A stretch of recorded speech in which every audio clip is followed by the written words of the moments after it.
Don't forget to like this video and subscribe to Quick Buzz Big. Your support is the biggest motivation for us to keep bringing you new videos every single day. Thanks for watching. Welcome to the story. Chapter 1. The day my sister killed me. The last thing I felt before I died was pain. Not the sharp kind. Not the kind that comes and goes. This was crushing. Endless. The kind that swallowed everything else.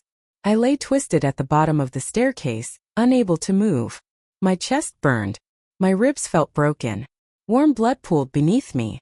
And standing above me was my older sister, Jessica Carter. The person I had trusted most in the world. The person who hated me enough to watch me die.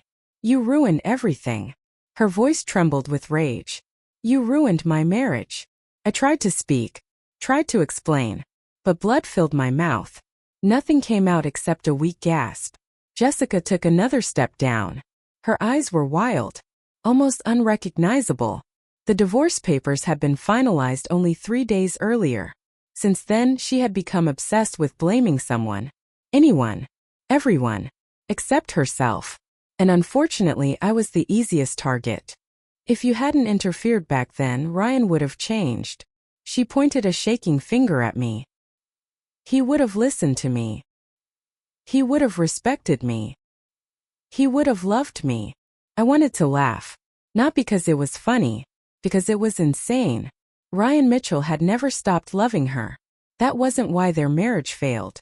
Their marriage failed because Jessica turned everything into a test. Every conversation. Every disagreement. Every decision. She constantly demanded proof. Proof of loyalty. Proof of devotion. Proof that she mattered more than anyone else. Nothing was ever enough. And eventually Ryan got tired. Anyone would. But Jessica couldn't accept that. Accepting it would mean admitting she was partly responsible. And Jessica had never been good at taking responsibility. Instead, she blamed me. All because of something that happened before her wedding. The childbirth pain simulator. The stupid machine that started everything. I had warned her. Begged her not to force Ryan into it. But she never listened. She never listened to anyone. Now she stood above me, breathing heavily. A woman consumed by bitterness. You should have stayed out of my life. Then she kicked me. Pain exploded through my body. I screamed. Or at least I tried to. No sound came out. The world blurred. Darkness crept into the corners of my vision. I knew I was dying. And for one terrible moment, I thought she might finally realize what she'd done. Instead, she smiled. A small smile. Cold and satisfied. As if my death solved something. As if destroying me would somehow fix her own life. Then footsteps echoed from upstairs. Jessica froze. Someone was coming. A man appeared at the top of the staircase. Ryan. Her ex-husband. My eyes widened. Hope surged through me. He could save me. He could stop her. All he had to do was call 911. Just one phone call. One. Ryan stared down at us. His expression changed when he saw the blood. For a moment I thought I saw shock. Concern. Humanity. Then he smiled. A strange smile. The kind that made my skin crawl. Slowly he pulled out his phone. Not to call for help. To record. I watched in disbelief. No. No. Please. Ryan raised the phone and pointed the camera at us. My body went cold. I tried to beg. Tried to scream. Nothing happened. He wasn't here to save me. He was here to benefit from my death. His lips moved. And even from where I lay bleeding, I could read them. If she goes to prison for murder, I won't have to split the assets. The last piece of hope inside me shattered. Jessica was trying to kill me. Ryan was waiting for it to happen. And neither of them cared. The world faded. Their faces became blurry shadows. My heartbeat slowed. One beat. Then another. Then silence.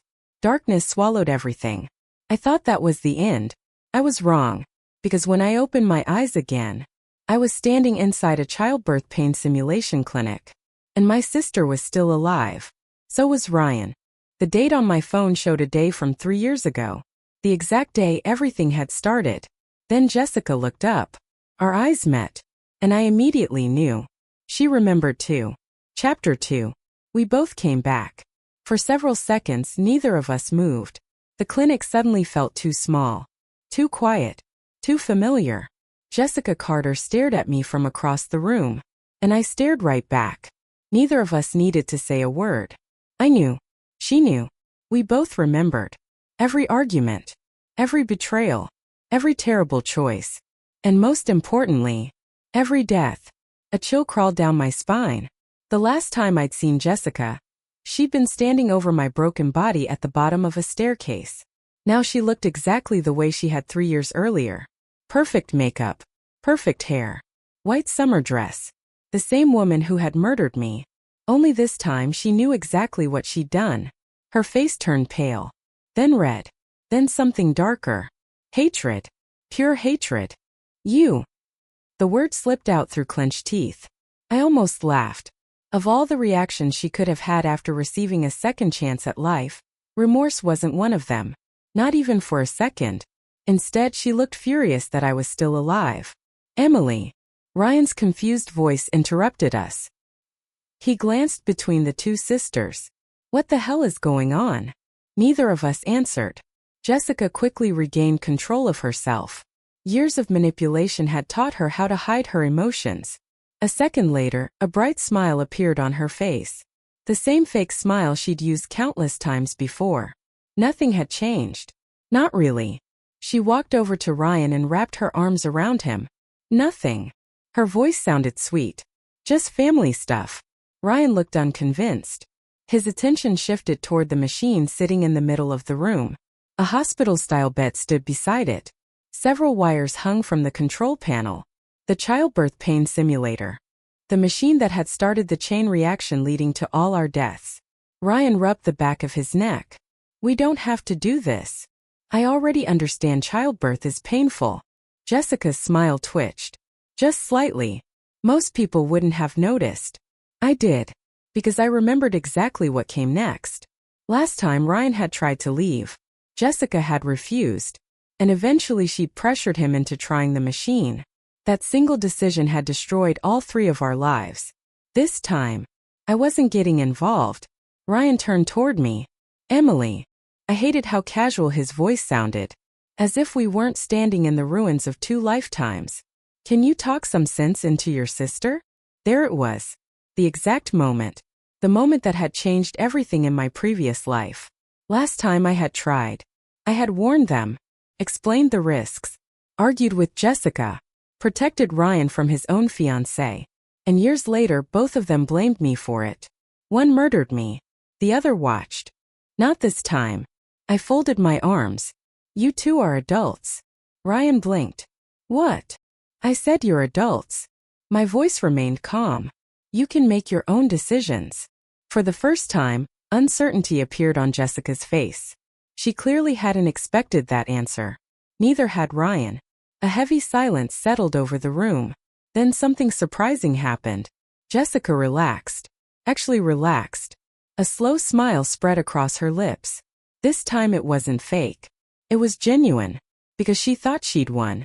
She thought I had finally stopped interfering. You heard her. Jessica squeezed Ryan's arm. Nobody's forcing you. A lie. An obvious lie. But Ryan didn't catch it. He sighed. Good. Then let's go. The smile instantly vanished from Jessica's face. No. Ryan frowned. What do you mean no? We already paid. So we're doing it. Ryan laughed awkwardly, thinking she was joking. Jessica wasn't. I could see the obsession growing in her eyes. The exact same obsession that had destroyed her marriage. Destroyed her future. Destroyed her sanity. This time it appeared even sooner. Because she remembered what she believed had happened. In her mind, her marriage had failed because Ryan never completed the experience. In her mind, forcing him through it would create the perfect husband. A husband who obeyed. A husband who never argued. A husband who never left. She still hadn't learned anything. And that terrified me. Not because I cared about her anymore. Because people like Jessica were dangerous. Especially when they believed they were right. Ryan finally noticed something was wrong. Jessica. His voice grew serious. I'm leaving. Her expression changed. Panic flashed across her face. Then determination. No. I'm not asking. Ryan dash. I'm leaving. The room fell silent. For one brief moment I wondered if history might change. Maybe he'd walk away. Maybe this timeline would be different. Maybe nobody would get hurt. Then Jessica looked at me. Our eyes met again. And suddenly I understood. She wasn't afraid. She was desperate. Because she remembered the future. Just like I did. She believed this was her chance to fix everything. And she was willing to do absolutely anything to make it happen. Even if it meant destroying someone. Again. Ryan turned toward the exit. The moment he took his first step, Jessica moved. Fast. Much faster than anyone expected. She grabbed his wrist. Ryan spun around. What are you doing? Jessica didn't answer. Instead she pulled. Hard. The force caught Ryan completely off guard. He stumbled backward. Straight toward the simulator bed. What the dash? Before he could react, Jessica shoved him. Ryan crashed onto the mattress. The room exploded into chaos. Jessica! What are you doing? I didn't move. Didn't speak. Didn't interfere. Not this time. Ryan struggled to sit up. Jessica was already reaching for the restraints. Her movements were frighteningly familiar. Like someone replaying a script they'd memorized. Because in a way she had done all of this before. Only now she believed she knew how the story ended. The problem was, she remembered the wrong lesson. Jessica, stop. Ryan's voice cracked. For the first time, genuine fear appeared in his eyes. But Jessica wasn't listening anymore. Her entire focus rested on the machine. The future she wanted. The life she thought she deserved. And the man she intended to force into becoming it. I took one final look at them. Then I turned around. And walked toward the door. Behind me, Ryan screamed my name. Emily. I kept walking. Emily, help me. The desperation in his voice almost made me stop. Almost. Then another memory surfaced. A staircase. Blood. A phone camera. A smiling man. No. I wasn't saving him. Not anymore. As I reached the exit, Jessica's excited voice echoed through the room. Maximum level. 1 hour. This time everything will be different. I paused. Only for a second. Then I opened the door. And left. Behind me, Ryan's terrified scream echoed through the clinic. A scream that followed me all the way into the parking lot. And somehow, I already knew. History wasn't repeating itself. This timeline was going to be much worse. Chapter 3. The 1-hour experiment. I didn't look back. Not when Ryan screamed. Not when Jessica shouted over him. Not even when the clinic staff began arguing. I walked straight out of the building and into the Texas heat. The afternoon sun hung low over the parking lot. For a moment I stood there beside my car, staring at the sky. 3 years ago I had believed saving people was the right thing to do. Now I wasn't so sure. My phone buzzed. A text message. Jessica. I almost laughed. Not even 10 minutes had passed. Jessica, see? This time you're not interfering. Everything's going to work out. I deleted the message without replying. Then I got into my car and drove away. The first thing I did was find an apartment. I had already made my decision. I wasn't living with Jessica anymore. In my previous life, our parents had died when I was 21.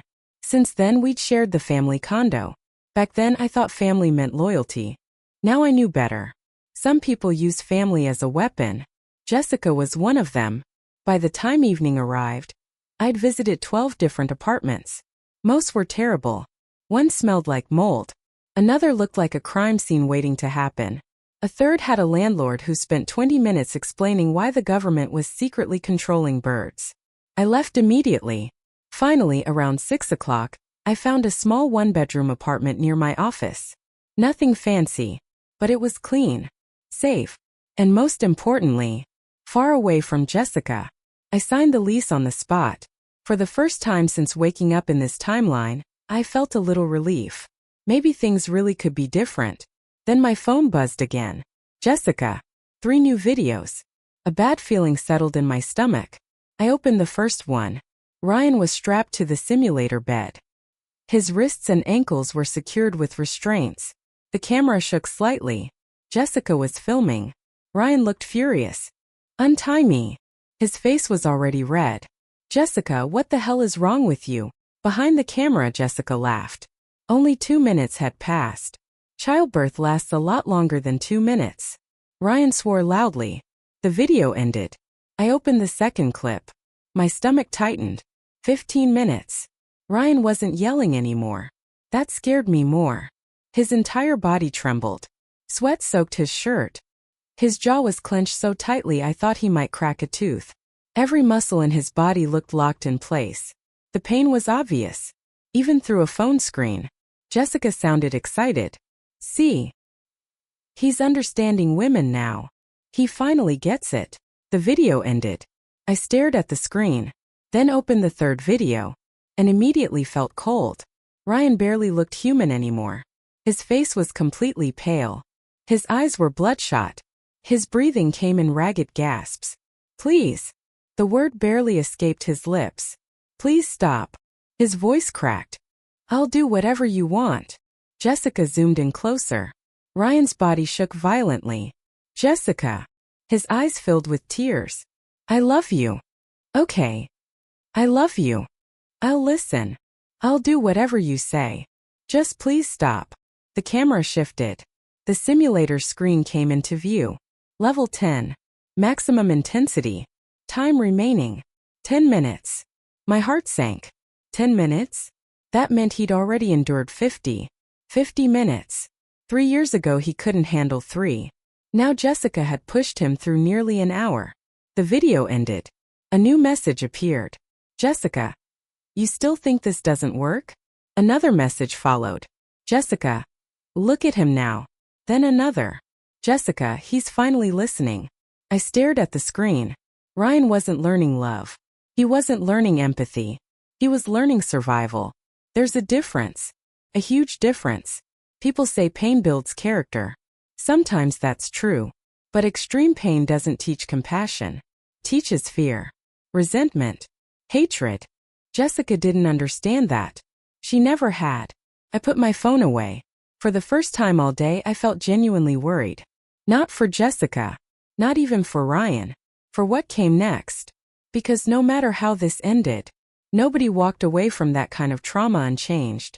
Around 8 that evening I returned to the condo. I wanted my belongings. Nothing else. The moving truck would arrive tomorrow morning. I intended to leave before Jessica got home. That plan lasted approximately 30 seconds. The front door was wide open. People crowded the hallway. Neighbors stood outside whispering. Others were openly watching. A familiar sense of dread settled over me. Something had happened. Something bad. Very bad. I turned around. Immediately. No. Not my problem.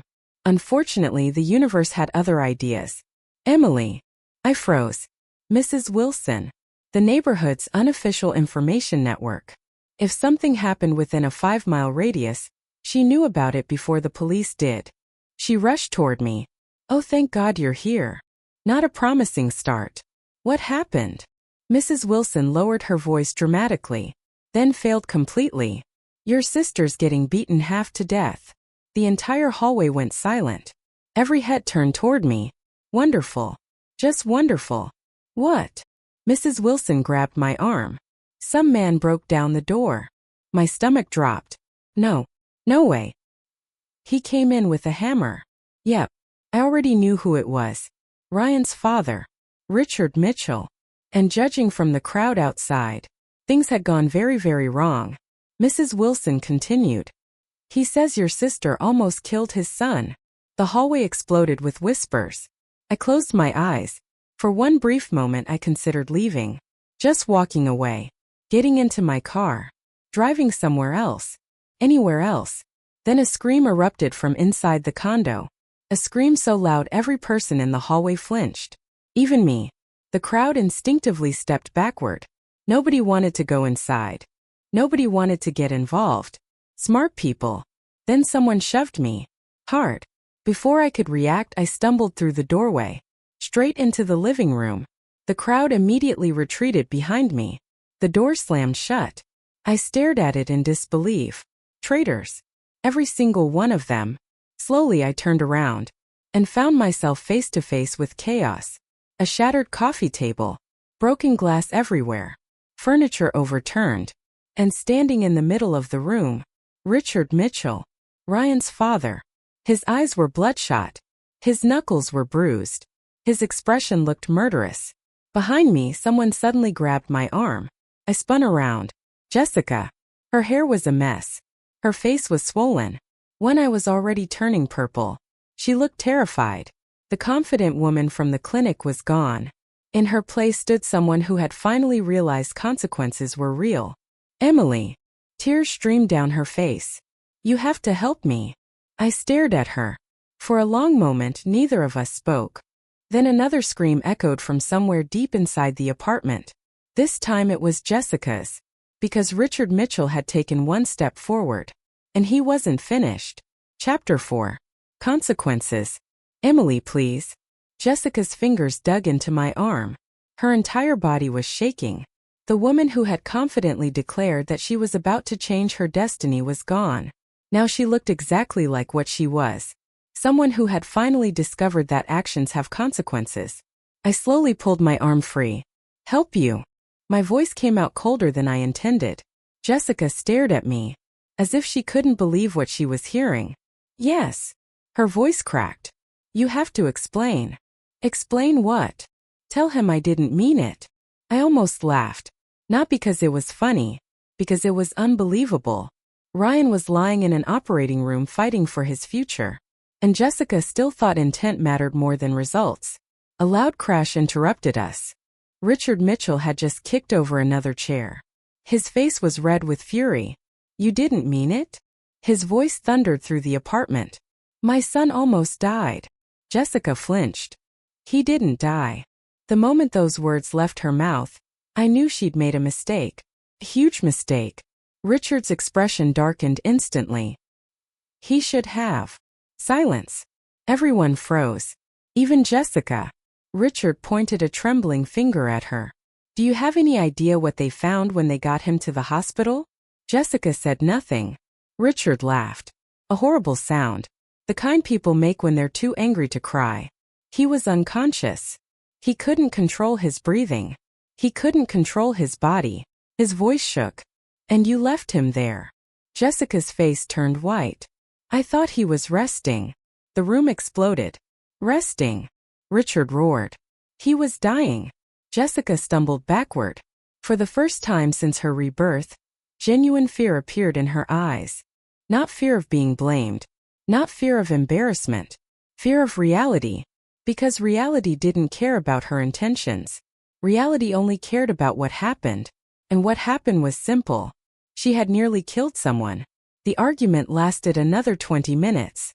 Most of it consisted of Jessica trying to defend herself. And Richard tearing those defenses apart. Eventually the truth emerged. After Ryan stopped responding, Jessica had panicked. Instead of calling an ambulance, she'd run. She'd convinced herself he only needed time to recover. Then she'd gone home. Only later had a janitor found Ryan. Alone. Unconscious. Covered in sweat. Barely breathing. The clinic had called emergency services immediately. Doctors later discovered severe internal complications caused by prolonged stress and physical trauma. Emergency surgery saved his life. But not without consequences. Permanent consequences. The kind that never fully go away. Jessica sat down heavily on the couch. Or what was left of it. Her eyes looked unfocused. This wasn't supposed to happen. Nobody responded. Because nobody cared what was supposed to happen.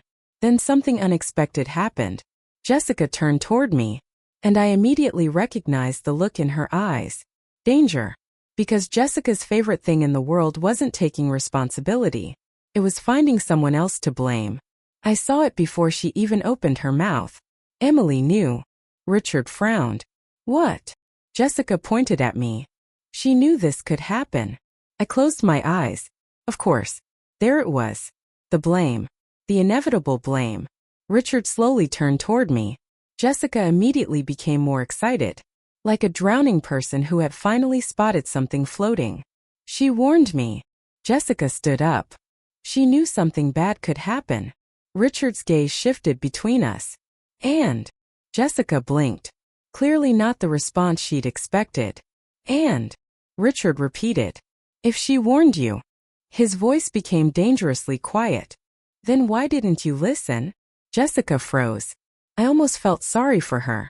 Almost. Richard wasn't stupid. Unlike Jessica, he understood basic cause and effect. She warned you. Yes. And you ignored her. Well, you ignored her. Jessica opened her mouth, then closed it again. For once in her life, she didn't have an answer. Richard took a step forward. You nearly killed my son. Another step. You ignored warnings. Another. And now you're trying to blame the one person who tried to stop you? Jessica retreated. Panic returned instantly. No, that's not what I meant. It sounds exactly like what you meant. She looked at me desperately, as if expecting help. I gave her none. The next hour was ugly. Very ugly. Lawyers were mentioned. Medical bills. Police reports. Civil lawsuits. Criminal charges. Each new topic made Jessica look sicker. Finally, Richard placed a stack of papers onto the table. Hospital documents. Surgery reports. Estimated recovery costs. The number at the bottom made Jessica gasp. That's impossible. It isn't. Her hand started shaking. She'd spent years saving money. Years. And even that wouldn't be enough. Not even close. The financial damage alone could ruin her. Then Richard delivered the final blow. If Ryan decides to press charges. Jessica stopped breathing. If. Richard's eyes were cold. When? The room went silent. Jessica looked like someone had just sentenced her. Maybe someone had. Later that night, after everyone finally left, I began packing. I worked quietly, methodically, ignoring the sounds coming from Jessica's room, sometimes crying, sometimes screaming, sometimes complete silence. Around midnight, she appeared in my doorway. For a moment, neither of us spoke. She looked exhausted, broken, older than she had that morning. Emily. I kept folding clothes. What? Her voice was barely audible. I really thought it would work. I paused.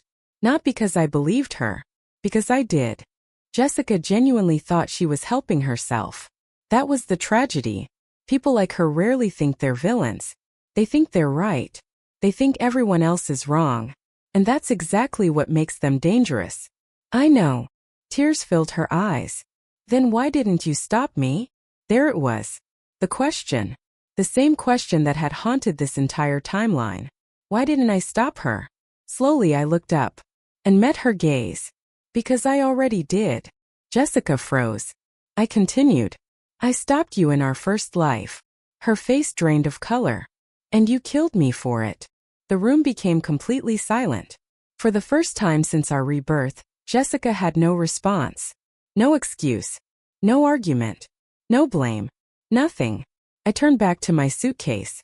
The conversation was over. A few seconds later, I heard her leave. The door closed quietly behind her. And for the first time since waking up in this new timeline, I felt free. But freedom didn't last long. Because the next morning, Ryan Mitchell woke up. And the first thing he asked for was Jessica. Chapter 5. The Price of Survival. Ryan Mitchell woke up 3 days later. The surgery had saved his life. But not the future he thought he was going to have. The moment he opened his eyes, his mother burst into tears. His father immediately called the doctors. Several nurses rushed into the room. For a brief moment, everyone celebrated. The worst seemed over. Then Ryan asked the question that changed everything. Where's Jessica? Silence filled the room. Linda Mitchell stopped crying. Richard Mitchell's jaw tightened. Even the doctors exchanged uncomfortable glances. Ryan looked confused. What? Nobody answered. Not immediately. Finally, Richard pulled a chair beside the hospital bed. His face looked 10 years older than it had a week ago. You need to focus on recovering. Ryan frowned. Where is she? Richard sighed heavily. At home. The answer wasn't enough. Ryan kept staring. Waiting. Eventually his father told him everything. The simulator. The clinic. The unconscious collapse. The emergency surgery. The medical findings. The permanent complications. Every detail. Ryan listened without interrupting. Without moving. Without blinking. By the time Richard finished, the room felt colder. Much colder. Ryan stared at the ceiling for nearly a minute. Nobody spoke. Nobody dared. Then finally, he laughed. A short laugh. A strange laugh. The kind people make when something is too horrible to process. Permanent. His voice sounded empty. One of the doctors nodded carefully. We believe you'll recover enough to live a normal life. Ryan's eyes shifted toward him. Enough. The doctor hesitated. Another bad sign. Most patients adapt. Most patients. Not all. Ryan understood immediately. His face slowly lost color. What aren't you telling me? The doctor looked toward Richard. Richard nodded. The truth came out. Nutritional problems. Digestive complications. Chronic health issues. Possible lifelong treatment. A future filled with medical supervision. Every word landed like a hammer. Ryan's hands began shaking. Nobody could stop it. Not even him. Then he asked the question everyone had been avoiding. Did she know? Silence. Again. The answer was obvious. Ryan laughed a second time. This laugh sounded much worse. Much darker. Because now he understood. Jessica hadn't made a mistake. Not in his mind. Mistakes happen by accident. Jessica had ignored him. Ignored warnings. Ignored reality. Then left him there. And now he would carry the consequences for the rest of his life. The hatred that appeared in his eyes that day never truly disappeared. Meanwhile, Jessica was experiencing problems of her own. Much bigger problems. I learned everything from Mrs. Wilson. Of course, if a meteor struck the neighborhood, she'd probably know before NASA. She knocked on my apartment door 4 days after I moved out. Coffee in one hand. Gossip in the other. You won't believe this. That sentence usually meant I absolutely would believe it. And probably regret hearing it. Still, I let her in. 10 minutes later, she had already explained the situation. The Mitchell family wasn't satisfied with medical compensation alone. They wanted something else. Something bigger. Something permanent. First I thought it was revenge. Then I realized it was worse. Far worse. They wanted responsibility. Or at least their version of it. 3 days later, Jessica called me. The first call since I moved out. I almost didn't answer. Curiosity won. Bad decision.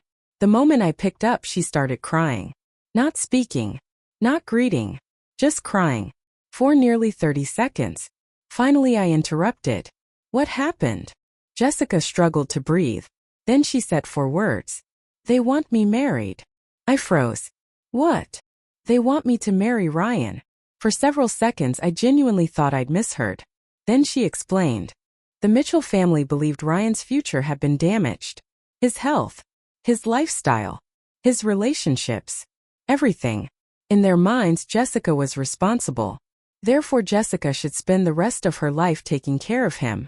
The logic sounded insane. Unfortunately, Jessica's situation was even worse. Because lawyers were already involved. Ryan's medical costs were growing every day. The possibility of lawsuits hung over everything. Jessica was terrified. I can't do this. Her voice shook. I can't. I remained silent. Eventually she asked the question I knew was coming. What should I do? I stared out the window. At the city skyline. At the life I'd started rebuilding. Then I answered honestly. For once. Jessica waited. Take responsibility. The silence that followed lasted a very long time. Finally she hung up. 2 weeks later I received an invitation. Not from Jessica. From the Mitchell family. I almost threw it away. Then curiosity won again.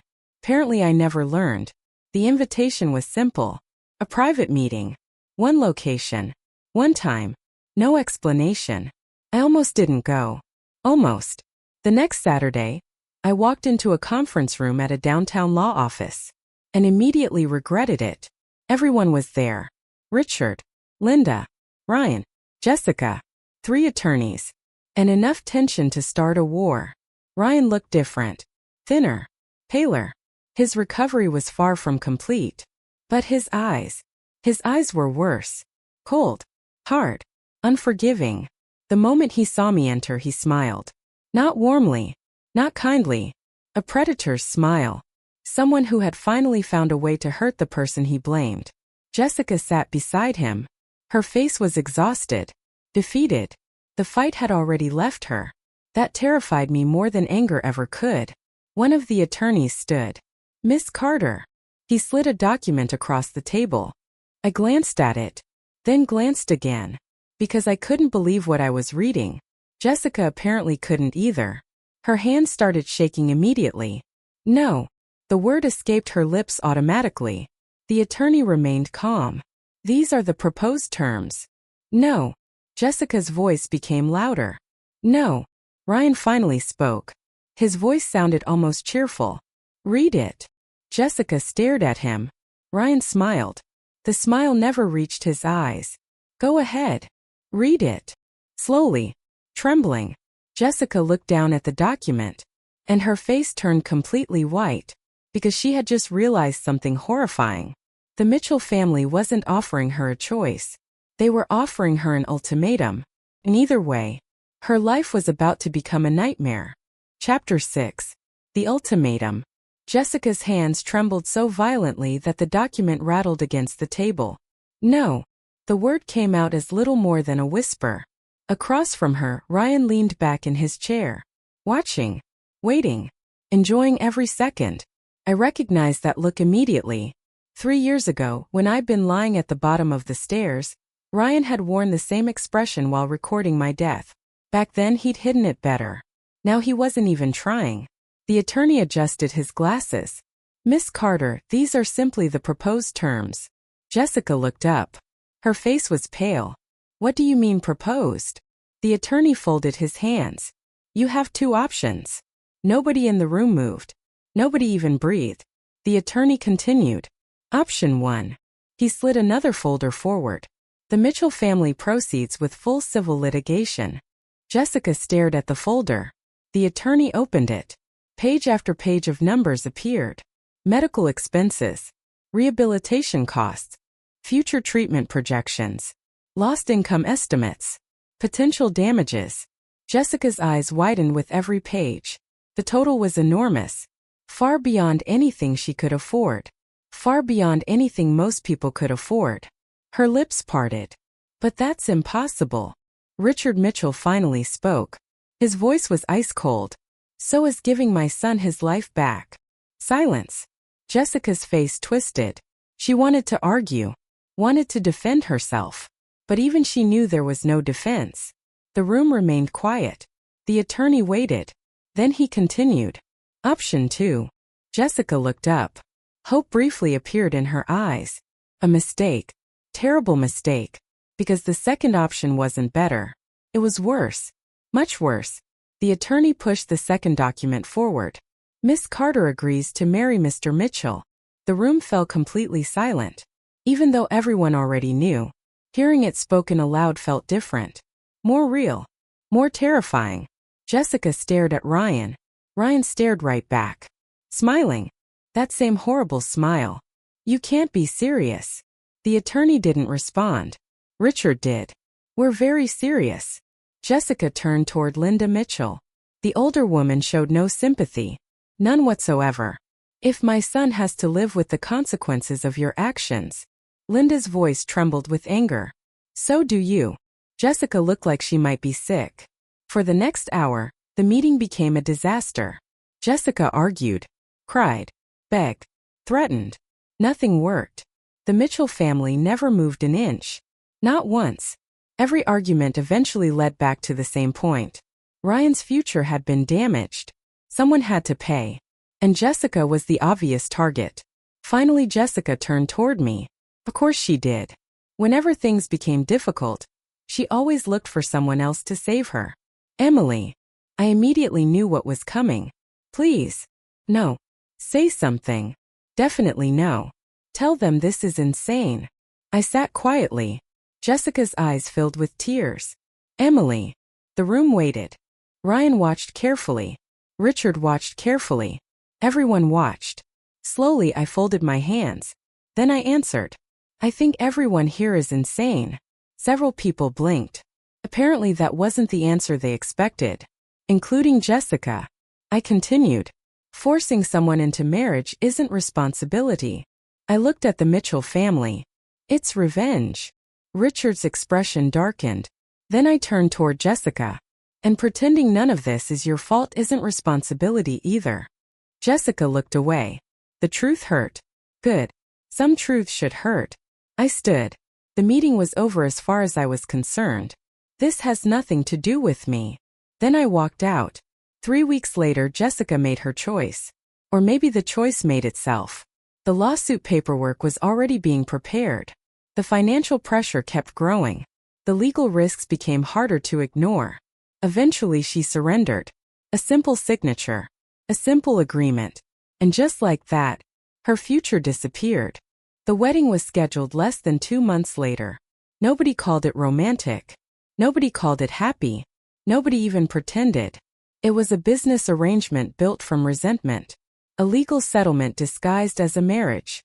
The invitations were sent anyway. Mine included. I threw it into the trash. Then received another one. Apparently refusing wasn't an option. Mrs. Wilson informed me that declining would create unnecessary family drama. As if there was any other kind. The wedding day arrived under gray skies. A fitting choice. The hotel ballroom was beautiful. Elegant chandeliers. Fresh flowers. Soft music. Everything looked perfect. Everything felt wrong. Guests whispered constantly. Nobody believed this was a love story. Everyone knew what had happened. The simulator incident had become local gossip months ago. Videos had spread online. Stories had circulated. By now, nearly everyone had heard some version of the truth. When Jessica walked down the aisle, she looked stunning. And utterly miserable. Ryan looked worse. Not physically. Emotionally. Something inside him had changed. Something dark. Something broken. When the officiant asked if he accepted the marriage, Ryan smiled. That smile again. The one I hated. I do. His voice sounded cheerful. Too cheerful. Jessica answered a few seconds later. Barely audible. I do. The ceremony ended. Applause followed. Weak. Awkward. Forced. Nobody knew what else to do. The reception was worse. Much worse. I considered leaving. Then curiosity trapped me again. A recurring problem in my life. The newlyweds moved from table to table greeting guests. At first everything seemed normal. Then Ryan stopped beside one of the hotel managers. The woman smiled politely. Professional. Friendly. She handed Jessica a brochure. Congratulations. If you ever need recommendations for future events dash. Ryan snatched the brochure from her hand. The entire table fell silent. What future events? The manager blinked. I'm sorry. Ryan laughed. A sharp, unpleasant sound.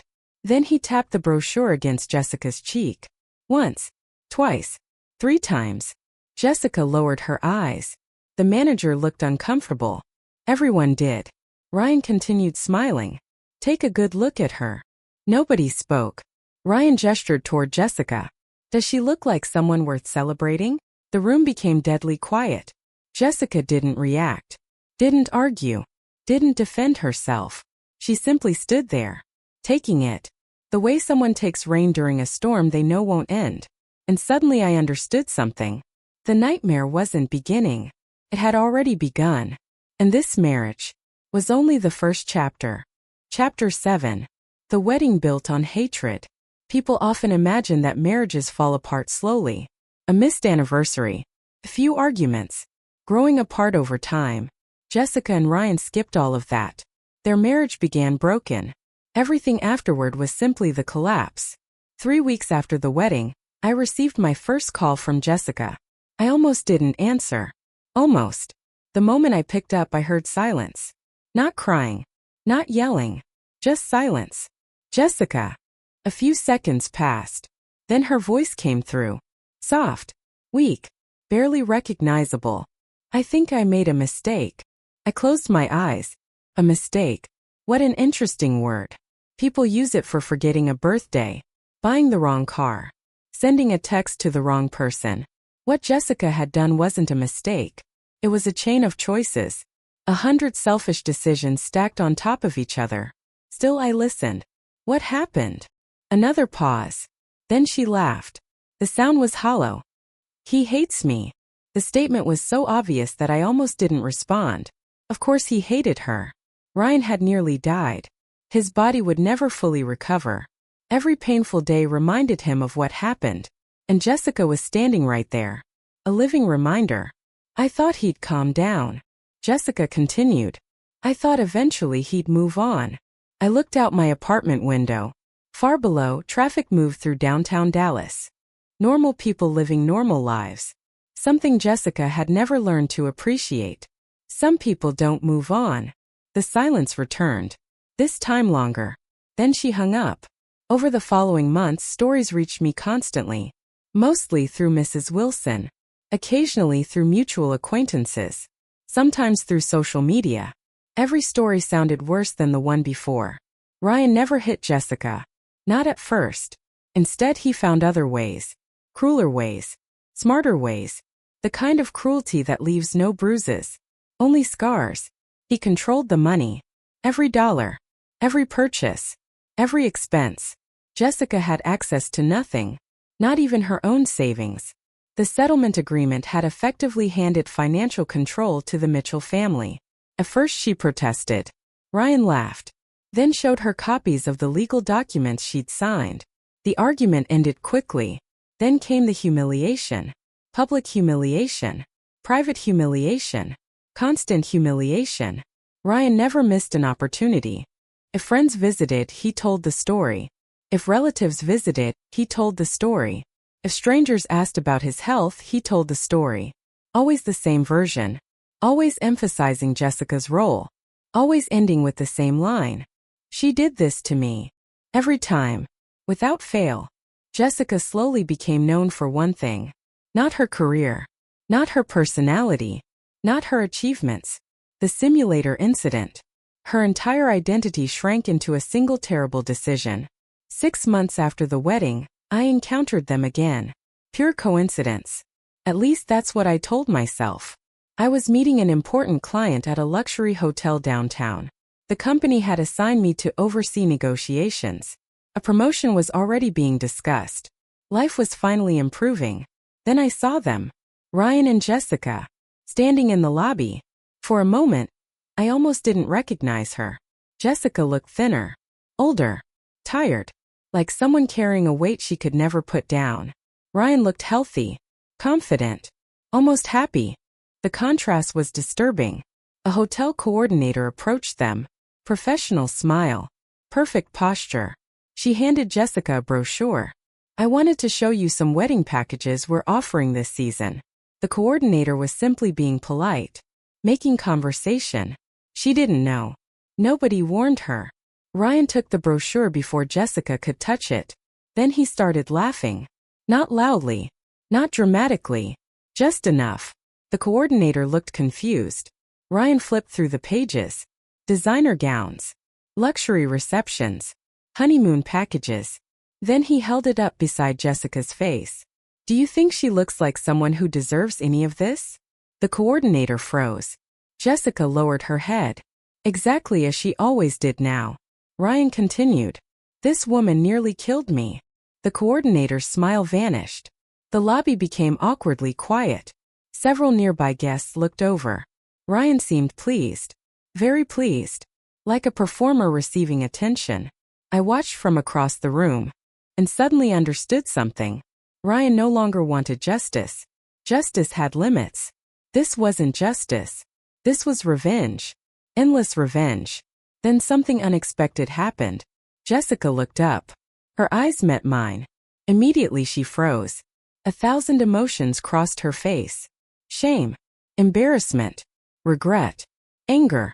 But beneath all of them was something else. Something I'd never seen before. Understanding. For the first time, Jessica understood exactly what she'd become. A prisoner. Not because Ryan trapped her. Because her own choices had trapped her. And unlike our first life, there was nobody left to blame. Ryan noticed her staring. Then followed her gaze. His eyes landed on me. The smile disappeared instantly. The temperature in the room seemed to drop. Neither of us spoke. We didn't need to. Some grudges don't require words. Ryan still blamed me. I could see it. In his mind, I'd abandoned him at the clinic. I'd refused to save him. The irony was almost funny. In our previous life, he'd watched me die. Now he hated me for walking away. Human beings are remarkable that way. We rarely judge ourselves by the standards we use for others. The client meeting lasted nearly 2 hours. By the time I finished, Ryan and Jessica were gone. I assumed that was the end of it. I was wrong. Very wrong. Because later that night my phone rang. Jessica. Again. This time I answered immediately. Something felt wrong. The moment she spoke, I knew I was right. Emily. Her voice was shaking. He's getting worse. I sat upright. What happened? Jessica started crying. Not dramatic crying. Not manipulative crying. Real crying. The kind that comes when someone finally runs out of strength. Then she whispered the words that made my stomach drop. Sometimes I think he wants me dead. The room suddenly felt very quiet. Outside, city lights glowed through my apartment window. Inside, a terrible feeling settled into my chest. Because I believed her. And if I believed her, then Ryan had become something far more dangerous than the man I'd known in either life. Something broken. Something consumed by hatred. Something that might eventually destroy both of them. Again. Chapter 8. The prison they built. The first time Jessica said she thought Ryan wanted her dead, I didn't answer immediately. Not because I didn't believe her. Because I did. That was the problem. After everything I'd witnessed, nothing about Ryan surprised me anymore. Not his anger. Not his cruelty. Not even his obsession. Hatred had become the center of his life. And people who build their entire identity around hatred eventually lose everything else, including themselves. A week later, Jessica called again. This time she sounded calmer. Almost numb. That worried me more. People cry when they're still fighting. People become quiet when they're starting to give up. How are things? A bitter laugh escaped her. Do you want the honest answer? Yes.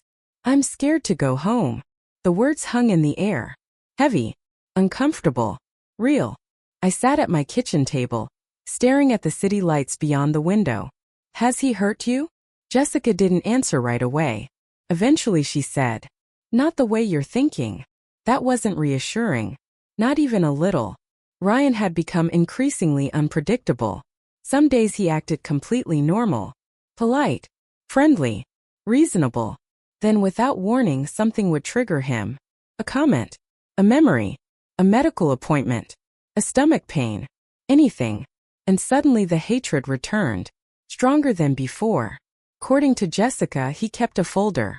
A physical folder. Filled with hospital records. Surgery reports. Medical bills. Photos from recovery. Whenever he felt angry, he opened it. Whenever he felt frustrated, he reviewed it. Whenever life disappointed him, he reminded himself why.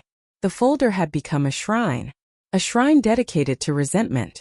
The most disturbing part wasn't the folder. It was what came after. Ryan had started keeping notes. Detailed notes. Every argument. Every mistake Jessica made. Every perceived insult. Every disagreement. Everything was recorded. Cataloged. Stored away. Like evidence. Waiting for something. Jessica discovered the notebook by accident. When she confronted him, Ryan simply smiled. Then said something that chilled me when she repeated it. I don't ever want to forget what you did to me. 3 months later, I received the promotion. The one I'd worked toward for years. Corporate headquarters in Chicago. Higher salary. Better position. A fresh start. Exactly what I'd wanted. When the news arrived, I sat alone in my apartment for nearly 10 minutes. Just processing it. In my first life, I'd never gotten this opportunity. Too much drama. Too much chaos. Too much time spent cleaning up other people's disasters. Now everything was different. For the first time in years, my future belonged to me. Not Jessica. Not Ryan. Me. The transfer required several business trips before the official move. One of those trips unexpectedly changed everything. I was reviewing contracts with a client when my phone buzzed. A local news alert.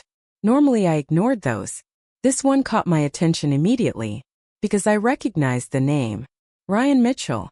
My stomach dropped. I opened the article. And instantly wished I hadn't. The article described a public disturbance at a medical clinic. Witnesses reported shouting, threats, property damage, security intervention. No arrests had been made. But one detail stood out. Ryan had apparently exploded after learning about another long-term complication related to his surgery. According to witnesses, he blamed everyone.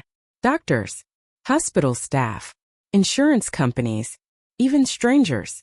Anyone nearby, anyone available, anyone except himself. Or the woman who'd actually caused it. Because Ryan no longer wanted solutions. He wanted targets. That evening I called Jessica. She answered immediately, almost like she'd been waiting. You saw it? Yeah. Silence. Then a tired sigh. It keeps happening. What does? The anger. Jessica sounded exhausted. Every time something goes wrong. She paused. Every single time. The pattern was obvious. Ryan's body would never fully recover. That reality haunted him. And every new complication reopened the wound. Emotionally, psychologically, sometimes physically. The result was predictable. More rage, more blame, more resentment. An endless cycle. Then Jessica told me something she had never admitted before. Something important. Something honest. I was wrong. I nearly dropped the phone. Not because the words were shocking. Because I'd never heard them from her before. Ever. Not once. What do you mean? A long silence followed. Then she answered. About everything. I didn't speak. Neither did she. Finally Jessica continued. I kept thinking love meant control. Her voice sounded distant. Like she was talking to herself. I thought if someone loved me enough. Another pause. They'd do whatever I wanted. I closed my eyes. Because that was exactly the problem. Not just with Ryan. Not just with the simulator. With everything. Jessica had confused love with obedience. And whenever reality challenged that belief, she pushed harder. Until something broke. I didn't mean for this to happen. The old Jessica would have stopped there. The old Jessica would have blamed circumstances. Bad luck. Other people. Fate. This Jessica surprised me. That's not an excuse. I froze. Jessica continued. I still chose it. For several seconds I couldn't speak. Because for the first time in either life, my sister sounded like someone capable of change. Maybe tragedy had finally taught her something.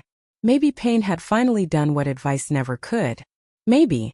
But some realizations arrived too late. 3 days later everything fell apart. Again. I was packing boxes for Chicago when my phone exploded with notifications. Calls. Messages. Voicemails. One after another. The first message came from Mrs. Wilson. The second from an old coworker. The third from Jessica.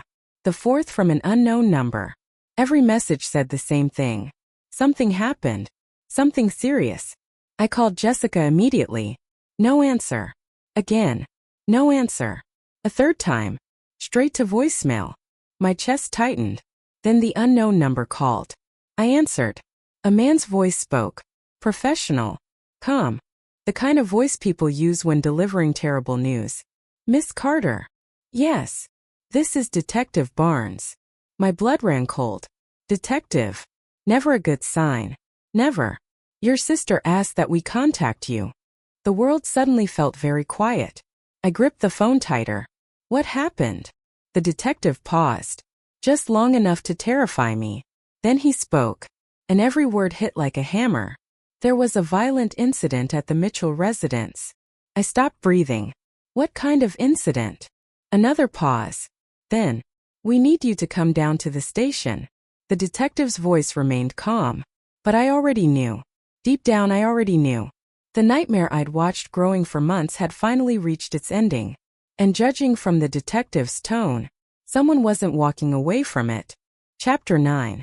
Blood in the House. The flight from Chicago felt endless. Even though it lasted less than 3 hours. Every minute dragged. Every unanswered question grew heavier. By the time I landed in Dallas, I already knew one thing. Whatever happened inside the Mitchell house had been building for a long time. Months. Maybe years. This wasn't an accident. It was an explosion. The final result of everything Ryan and Jessica had done to each other. Detective Barnes met me at the station. Mid-40s. Tired eyes. Professional demeanor. The kind of detective who had seen too many tragedies and stopped being surprised by them. He offered me coffee. I declined. My stomach wouldn't have tolerated it anyway. For several seconds he studied me. Then he opened a file. Before we begin, I need to ask. I nodded. When was the last time you spoke with your sister? 3 days ago. His pen moved across a notebook. What did you discuss? I hesitated, then told him the truth. Ryan's anger.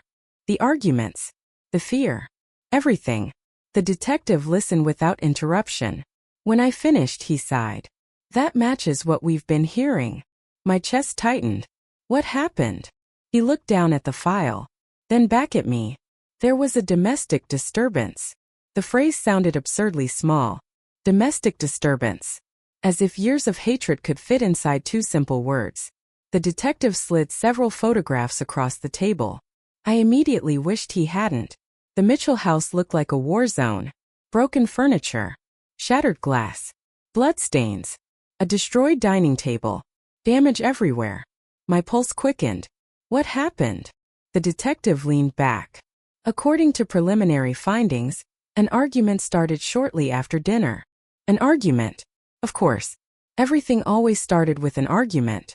Ryan and Jessica had been arguing for nearly 2 years. Some marriages are built on love. Theirs had been built on resentment. Resentment eventually demands payment. The detective continued. Witnesses reported hearing shouting. The Mitchells lived in a suburban neighborhood. Close enough for neighbors to hear. Far enough that nobody understood the details. Only the volume. Only the anger. Several neighbors called 911. He paused. But events escalated before officers arrived. I felt cold. Very cold. What kind of escalation? The detective didn't answer immediately. Instead, he opened another file. This one thicker. More serious. Then he said the words I'd been dreading. A weapon was involved. The room became silent. I stared at him. Unable to speak. Unable to think. A weapon. Dear God. The detective stood. There's someone who wants to see you. My stomach dropped. Jessica. He nodded. She specifically requested it. I closed my eyes. For a moment I considered refusing. After everything. After both lives. After all the pain. Part of me wanted to walk away. Then I remembered something. The version of Jessica from our first life would have blamed everyone else. The Jessica I'd spoken to recently had finally started blaming herself. Maybe that mattered. Maybe not. Either way, I needed answers. 10 minutes later, I found myself sitting across from my sister. A thick pane of reinforced glass separated us. Jessica looked nothing like the woman who had forced Ryan onto the simulator. Nothing like the bride at the wedding. Nothing like the sister who had pushed me down a staircase. She looked broken. Completely broken. Dark circles under her eyes. Pale skin. Trembling hands. For several seconds neither of us spoke. Then Jessica started crying. Not loudly. Not dramatically. Just quietly. Like someone who had finally run out of tears. I'm sorry. The words hit me harder than I expected. Because they were real. No excuses. No blame. No conditions. Just regret. Years too late. But real. I stared at her through the glass. Neither forgiving nor condemning. Simply listening. Jessica wiped her eyes. Then whispered. You were right. I almost laughed. Not because it was funny.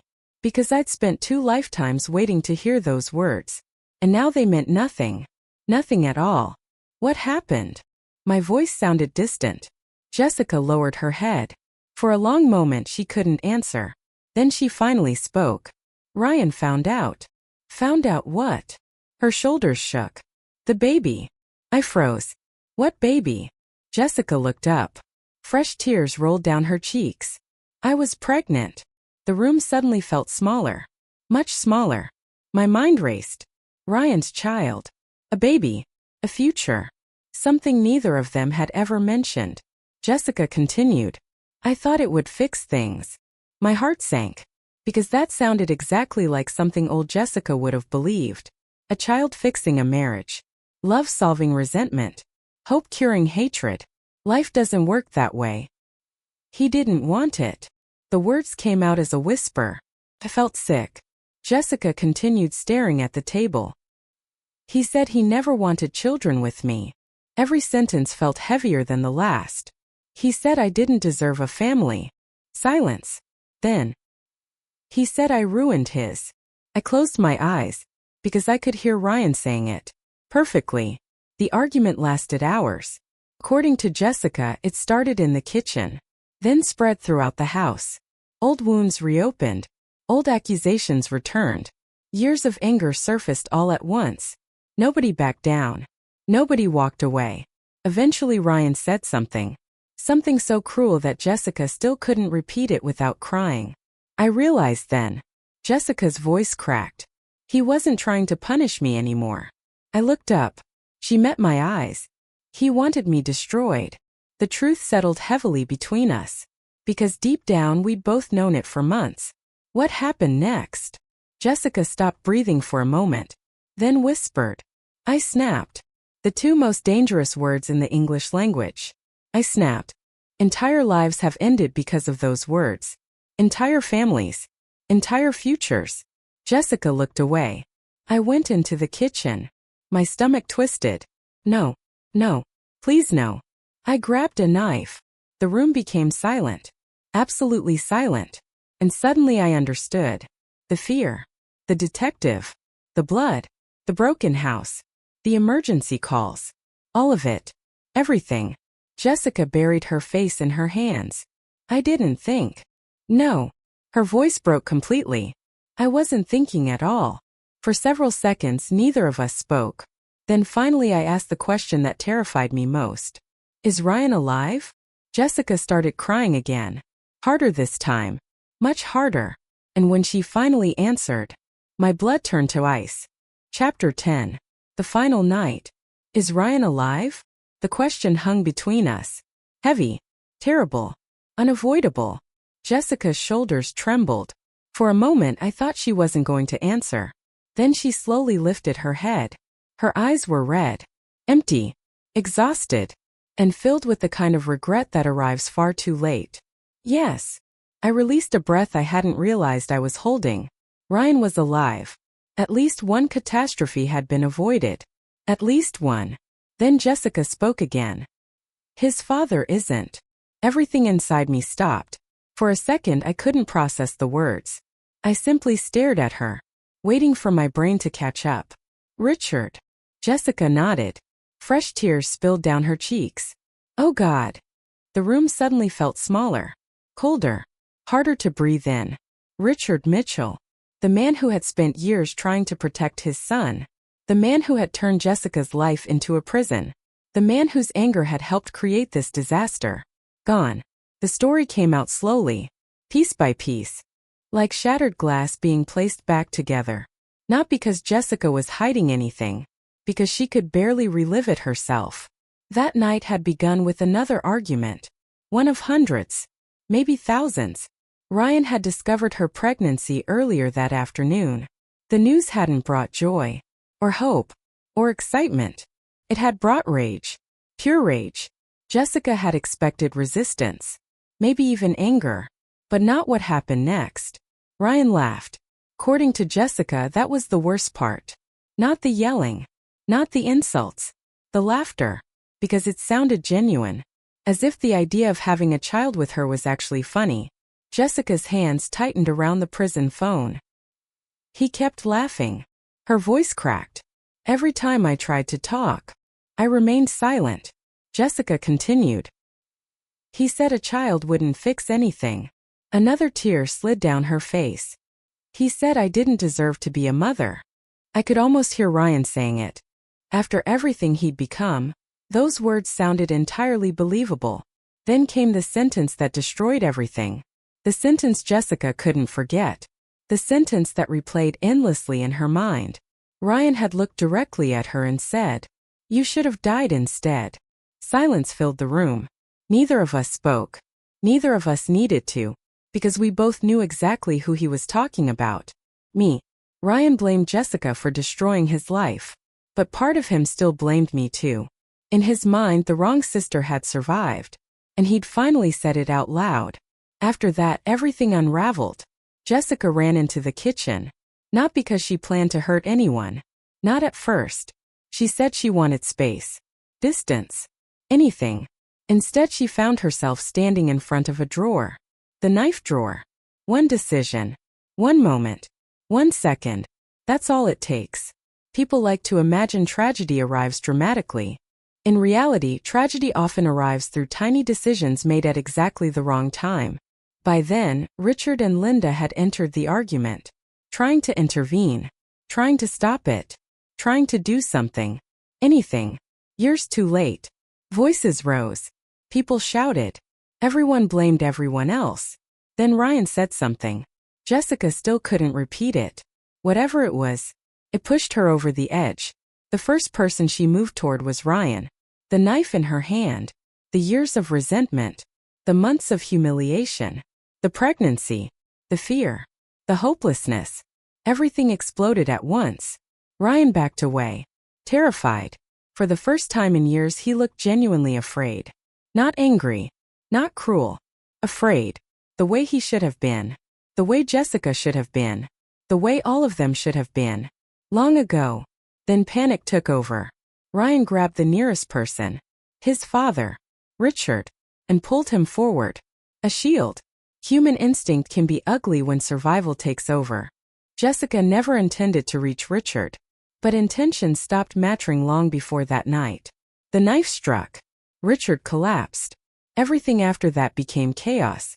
Screaming. Blood. Furniture overturned. People running. People crying. Ryan trying to escape. Jessica chasing him. Linda calling 911. Neighbors hearing the commotion. Sirens approaching. The entire nightmare unfolding in minutes. By the time officers arrived, nobody had control of the situation anymore. The years of resentment had finally demanded payment. And everyone was paying. Jessica stopped talking. The room fell silent again. Eventually I asked, "What happened after?" She laughed bitterly. "The same thing that always happens." I waited. When people refuse to take responsibility for years. Her voice sounded hollow. "Everything gets worse." Fun. She wasn't wrong. The investigation moved quickly. Security footage. Witness statements. 911 recordings. Physical evidence. The facts were overwhelming. Jessica admitted everything. Immediately. No excuses. No attempts to shift blame. No lies. No manipulation. The detective later told me that surprised everyone. Surprised me too. Because the Jessica I remembered would have blamed fate. Or Ryan. Or Richard. Or me. This Jessica blamed herself. Maybe because there was nobody left. Maybe because she finally understood. A week later, I attended Richard Mitchell's funeral. Not because we were close. Because endings deserve witnesses. The church was crowded. Quiet. Uncomfortable. Ryan sat in the front row. Beside his mother. He looked completely different. Not angry. Not cruel. Not hateful. Just empty. Hatred had fueled him for years. Now it was gone. And there was nothing underneath. That was somehow even sadder. After the service ended, Ryan approached me. The first time we'd spoken alone since the clinic. For several seconds, neither of us spoke. Then he laughed softly. Not bitterly. Not cruelly. Just tired. "I finally understand." I looked at him. "What?" Ryan stared toward the cemetery. At the rows of graves stretching into the distance. Then he answered. "The punishment wasn't Jessica." The wind moved through the trees. Slowly. Quietly. Ryan's voice barely rose above it. The punishment was becoming someone I hated. Neither of us said anything after that. Because there was nothing left to say. 2 months later, I boarded a train bound for Chicago. A new city. A new job. A new life. The people who had dragged me into darkness were finally gone. Not dead. Not all of them. Just gone. Out of my life. Out of my future. Out of my story. As the train pulled away from the station, I looked out the window and watched Dallas disappear behind me. For the first time in years, I felt free. But before the city vanished completely, one final message arrived on my phone. A message from Jessica. The last message she would ever send me. I opened it, and what I read made me close my eyes. Because after everything that had happened, after 2 lives, after all the suffering, my sister had finally learned the lesson she'd been running from. Chapter 11. The last message. The train rolled north through the darkness. Dallas had already disappeared behind me. The skyline, the neighborhoods, the memories, all fading into the distance. For years I dreamed about leaving, starting over, building a life untouched by Jessica and Ryan's chaos. Now it was finally happening. And yet, my eyes remained fixed on the message glowing on my phone screen. The last message Jessica Carter would ever send me. At first I couldn't bring myself to read it. Part of me didn't want to. Another part was afraid to.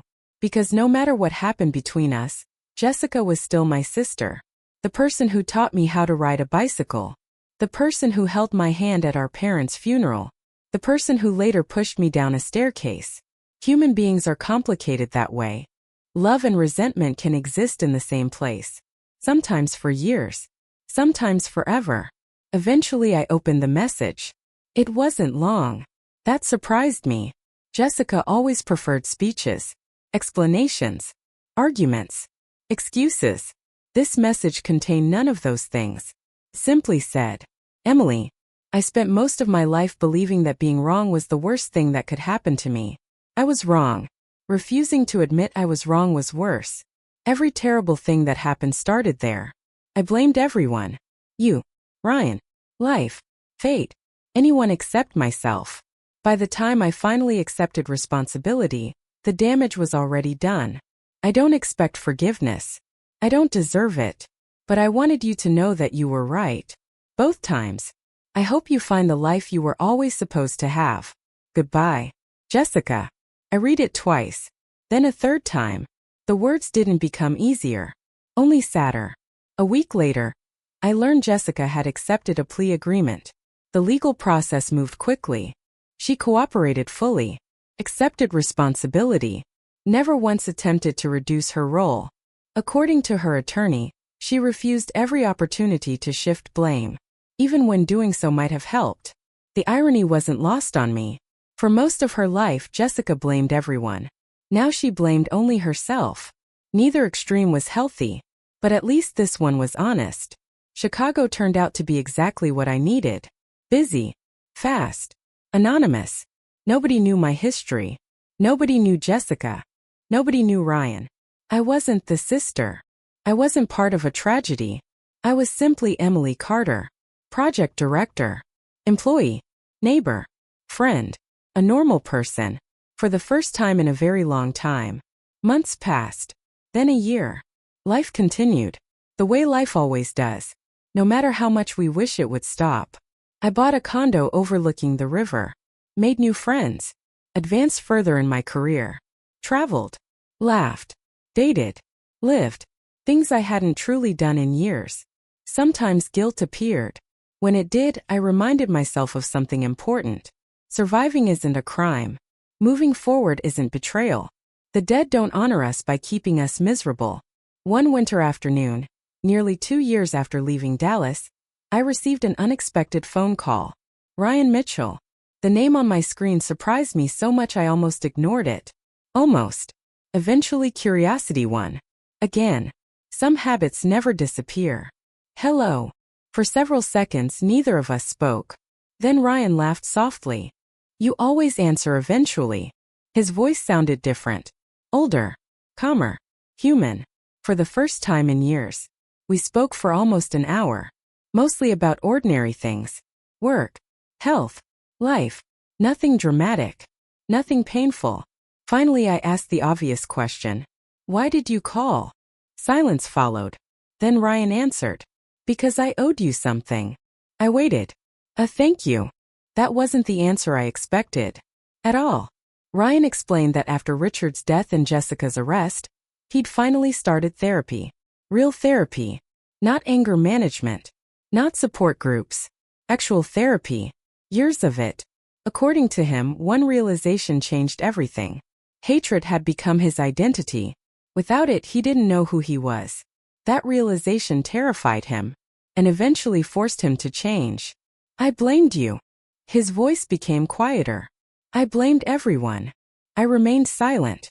Ryan laughed. Funny thing is. What? The only person I never blamed was myself. There it was. The lesson. The same lesson Jessica learned too late. The same lesson that had destroyed both of their lives. Responsibility. Or the refusal to accept it. Before hanging up, Ryan said something I'll never forget. Do you know what the worst part was? I thought about it. The surgery. The marriage. The death. The prison sentence. There were many options. No. Ryan exhaled slowly. The worst part was getting a second chance. His voice softened. And wasting it. After the call ended, I sat quietly beside the window. Snow drifted across the Chicago skyline. Below, thousands of people moved through their lives, each carrying regrets, mistakes, second chances, dreams, just like everyone else. That night, I found myself thinking about fate. Not destiny. Not magic. Choices. Because people always ask the wrong question. They ask, can people change? The better question is, when? Some people change before it's too late. Some change after. And some never change at all.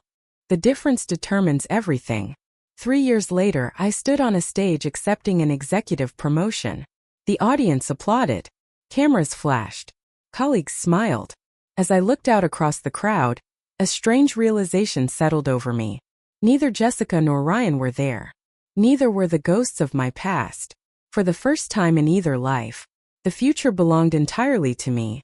And that felt better than revenge ever could. Chapter 12. Epilogue: The Second Life. 7 years after I boarded that train to Chicago, I returned to Dallas. Not because I missed it. Not because I wanted closure. Life isn't a movie. Closure rarely arrives wrapped in perfect timing and emotional speeches. I came back because of work. A 3-day corporate conference. Nothing more. At least that was the plan. The city looked different. New buildings. New businesses. New faces. Time had moved forward, as it always does, no matter how desperately people try to stay in the past. The first night after the conference ended, I found myself driving through an older part of town. No real destination, just memories.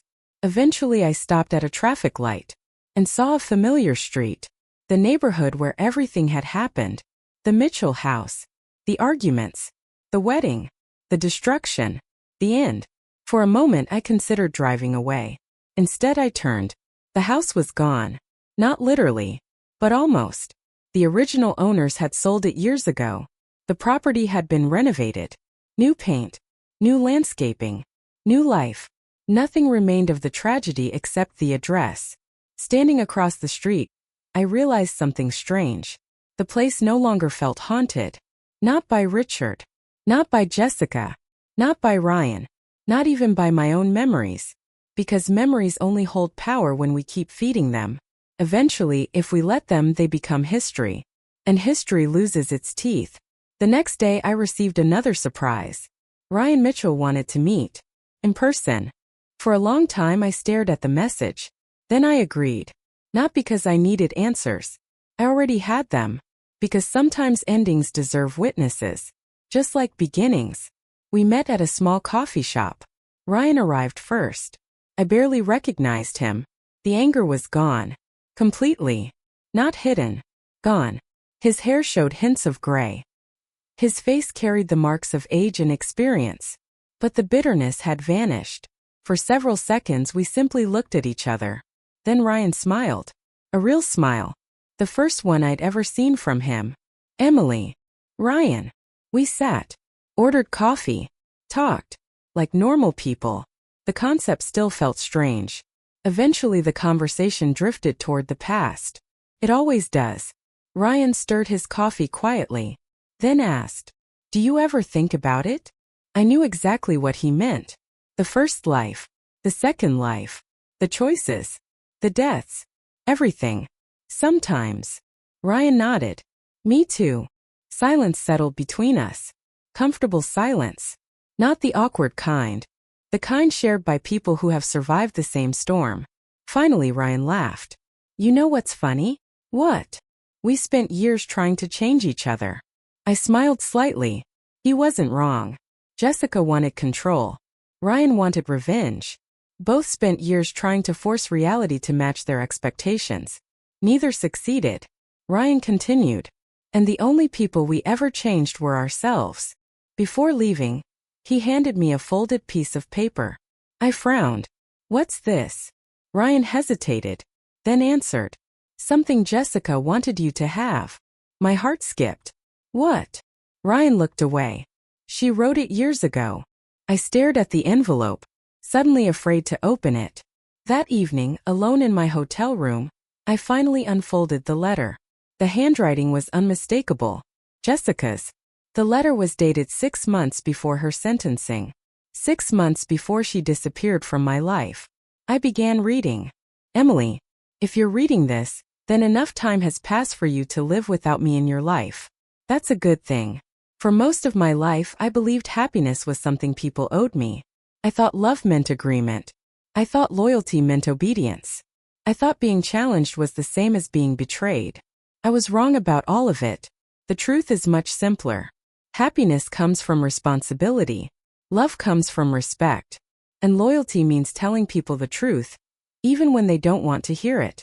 You told me the truth. Twice. I punished you for it. Twice. That's something I'll regret for the rest of my life. But regret has one useful purpose. It teaches us what pride never could. If I have one hope, it's that you'll never carry my mistakes with you. Leave them where they belong. With me. Live well. Be happy. And if possible, don't spend your life looking backward. Love, Jessica. When I finished reading, I sat quietly for a long time. The city lights shimmered beyond the hotel window. Cars moved below. People laughed. Life continued. Just as it always had. Just as it always would. The following morning, before leaving Dallas, I visited one final place. A small cemetery on the edge of the city. 3 graves stood within walking distance of each other. Richard Mitchell, Linda Mitchell, and an empty memorial stone placed years earlier by Jessica's request. Not for herself. For the life that never had a chance to begin. The child she lost during the violence that destroyed everything. I stood there for several minutes. Not praying. Not mourning. Simply remembering. Then I turned and walked away. Some stories end with revenge. Some end with justice. This one ended with responsibility. The thing everyone avoided. The thing everyone feared. The thing that could have saved all of them if they'd embraced it sooner. Jessica received a second chance. Ryan received a second chance. So did I. The difference wasn't fate. The difference wasn't luck. The difference was what each of us chose to do with it. As my plane lifted into the morning sky, Dallas grew smaller beneath the clouds. I watched until it disappeared. Then I closed my eyes. Not because I was tired, because for the first time in 2 lifetimes, there was nothing left to revisit. Nothing left to fix. Nothing left to forgive. The story was over. And the future was waiting. The end. Message. A second chance cannot save someone who refuses to change. But for those willing to face the truth, it can become the beginning of an entirely new life.